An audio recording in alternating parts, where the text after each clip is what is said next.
So this is the story of 15 November. This is a story I haven't told anybody other than my wife and really a couple of close friends. I had met a fellow soldier and someone who lost his legs in combat, and he had always done a really good job of public speaking and telling his story. And one day I told him this story, and he encouraged me to tell others. And so that's one of the reasons why I'm deciding to tell the story now.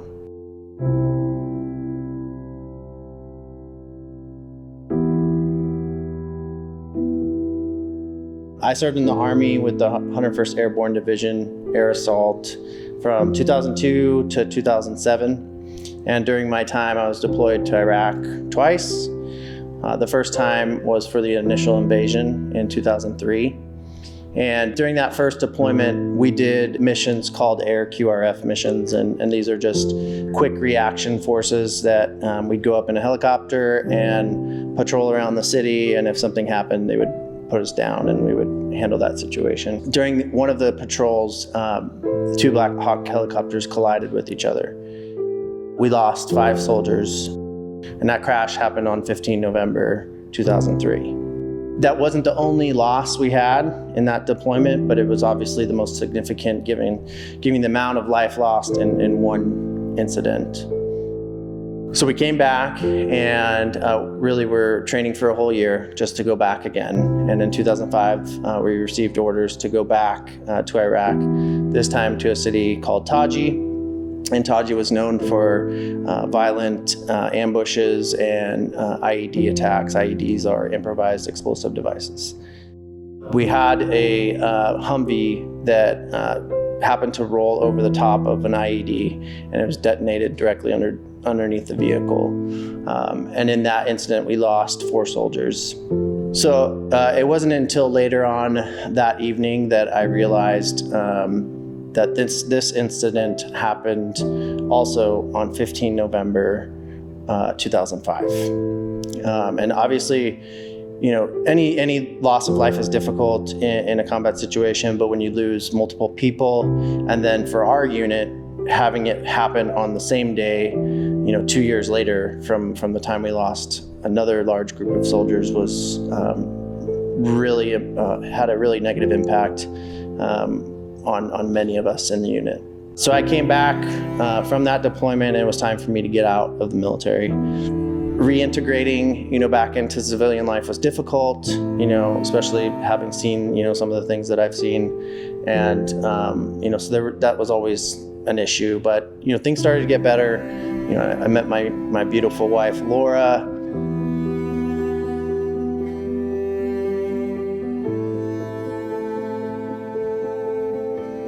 We had our first child, Emma, and it was at that point that I rededicated my life to Christ, and things were really starting to look up. And then in 2016, my wife was pregnant with our second daughter, Adeline.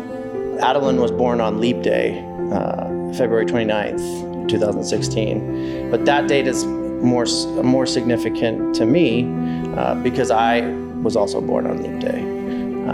So this is when God really started showing me His power,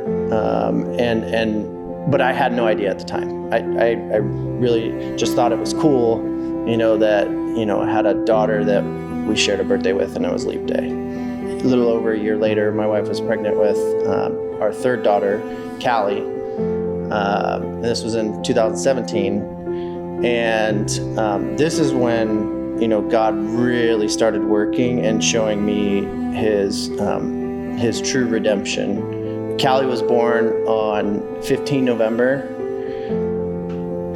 2017.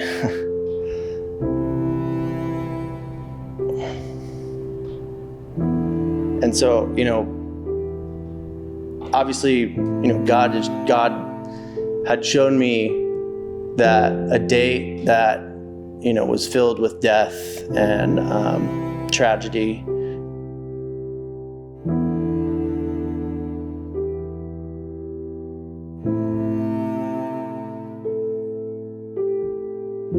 Can, be turned into a date that's filled with life and celebration just like that.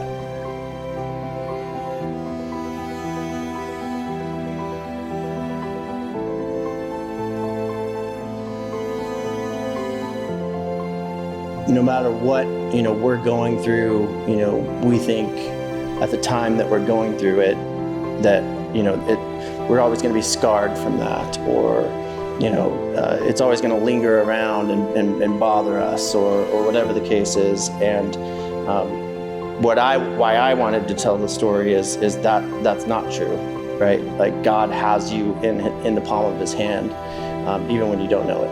And he's going to bring you through that. He's going to bring you out the other side of that, and make all things new.